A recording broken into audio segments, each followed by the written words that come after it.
Assalamualaikum warahmatullahi wabarakatuh. Bagaimana kabarnya anak-anak? Apakah pada sehat semua? Semoga kalian selalu dalam lindungan Allah Subhanahu wa taala. Baik, sebelum kita memasuki pembelajaran pada pagi hari ini, mari kita berdoa terlebih dahulu. Ala hadiniyah bisiril Fatihah.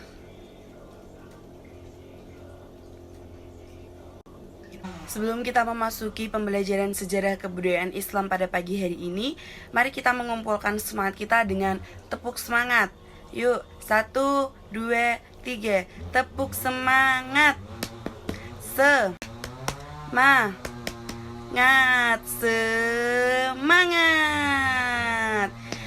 Oke. Sebelumnya, silakan anak-anak melakukan presensi terlebih dahulu di Google yang sudah disiapkan pihak sekolah. Setelah melakukan presensi, silakan teman-teman membuka LKS Sejarah Kebudayaan Islam.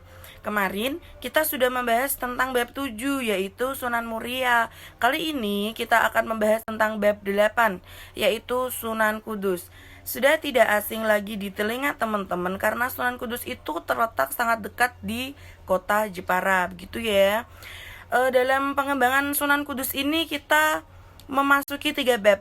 Yang pertama yaitu biografi Sunan Kudus, yang kedua peran Sunan Kudus dalam pengembangan Islam di Indonesia, yang ketiga yaitu sifat positif dalam pribadi Sunan Kudus. Baik, memasuki bab pertama yaitu biografi Sunan Kudus.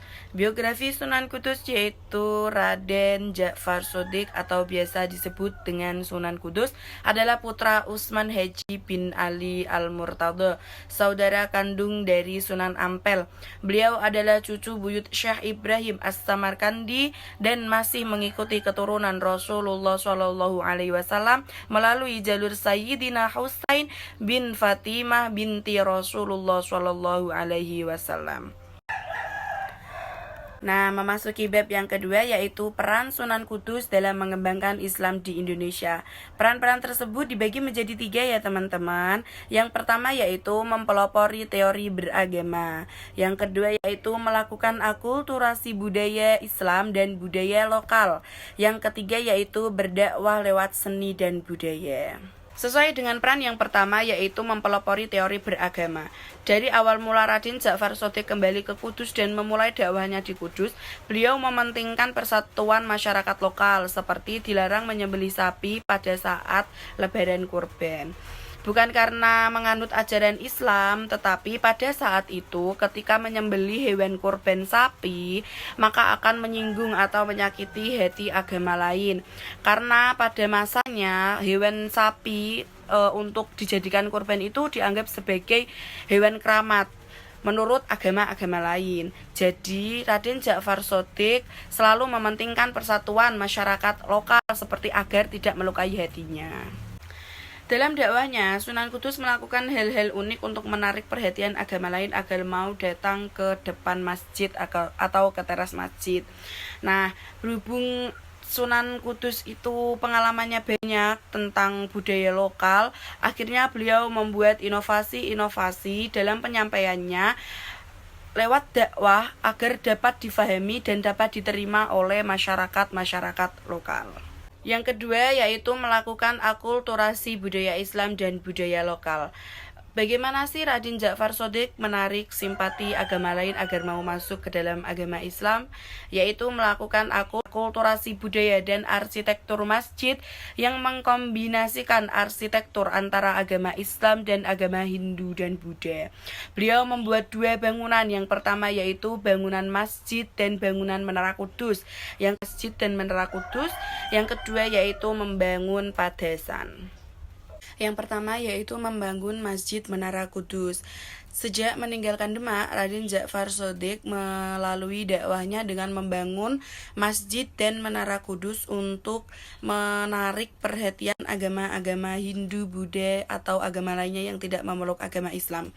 Sunan Kudus menyebarkan agama Islam dengan bijaksana dan mengkompromikan arsitektur Islam, Jawa, Hindu, Buddha, dan kebudayaan Tionghoa, sehingga mendapatkan simpati dari penduduk yang masih beragama Hindu, Buddha, atau aliran kepercayaan lainnya. Nah, yang kedua yaitu membangun padasan atau tempat wudhu. Padasan dibangun dengan pancuran berjumlah 8 dan diberikan arca di atasnya sebagai simbol keyakinan. Dalam usaha mencari perhatian, orang Hindu-Buddha dapat membuahkan hasil. Lambat laun, masyarakat Hindu dan Buddha yang tidak memeluk agama Islam berdatangan memeluk Islam sehingga Kudus menjadi kota terpenting atau kota penting dalam penyebaran agama Islam. Nah, yang terakhir yaitu berdakwah lewat seni dan budaya. Dalam menarik simpati masyarakat pada umumnya, Sunan Kudus mengadakan beduk dandangan, yaitu dilakukannya beduk berkali-kali untuk mengundang para jamaah, dan akhirnya akan diumumkan bahwasanya besok adalah hari pertama puasa. Sunan Kudus juga menciptakan kembang mas kumambang dan mijil. Tembang dijadikan sebagai media dakwah yang sudah diterima oleh masyarakat atau dan mudah diterima oleh masyarakat Kudus pada umumnya. Nah, memasuki bab yang ketiga yaitu sifat positif dalam pribadi Sunan Kudus. Dibagi menjadi 4 bagian. Yang pertama yaitu pemberani, kreatif, seniman, santun, dan bertoleransi. Memasuki bab yang pertama yaitu pemberani. Sesuai dengan yang sudah Ibu sampaikan pada awal pertemuan tadi bahwasannya Raden Djafar Sotik merupakan mantan prajurit kerajaan Demak, bahkan menjadi senopati atau panglima kerajaan Demak yang melanjutkan misi ayahnya di kerajaan Demak. Tetapi tidak lama berikutnya Raden Djafar Sotik mengembara penyebaran Islam di kota Kudus dan memutuskan untuk pindah ke kota Kudus. Sifat yang kedua yaitu kreatif. Raden Djafar Sotik dalam mengembangkan Islam di kota Kudus yaitu mencerminkan sebagai sosok yang kreatif dan selalu berpikir dan menarik simpati masyarakat agama Hindu, Buddha, Tionghoa agar memeluk agama Islam. Nah, yang ketiga yaitu sebagai seniman. Selain menjadi ulama penyebar agama Islam, Raden Djafar Sotik juga dikenal sebagai seniman karena telah menciptakan tembang mijil dan tembang mas kumambang. Sunan Kudus menyisipkan ajaran Islam melalui isi tembang-tembang tersebut sehingga dapat mudah diingat oleh masyarakat pada umumnya. Yang terakhir yaitu santun dan bertoleransi. Jejak perjalanan Raden Djafar Sotik dalam penyebaran Islam melalui jalan damai terlihat dari peninggalannya seperti Menara Kudus. Salah satu bukti Sunan Kudus tidak serta-merta memaksa ajaran Islam diterima oleh masyarakat Kudus pada umumnya. Dan juga penyembelihan korban hewan sapi itu dianggap sebagai bertoleransi kepada agama yang tidak memeluk agama Islam gitu. Nah, sekian pembelajaran Ibu pada pagi hari ini. Semoga bermanfaat untuk teman-teman semua.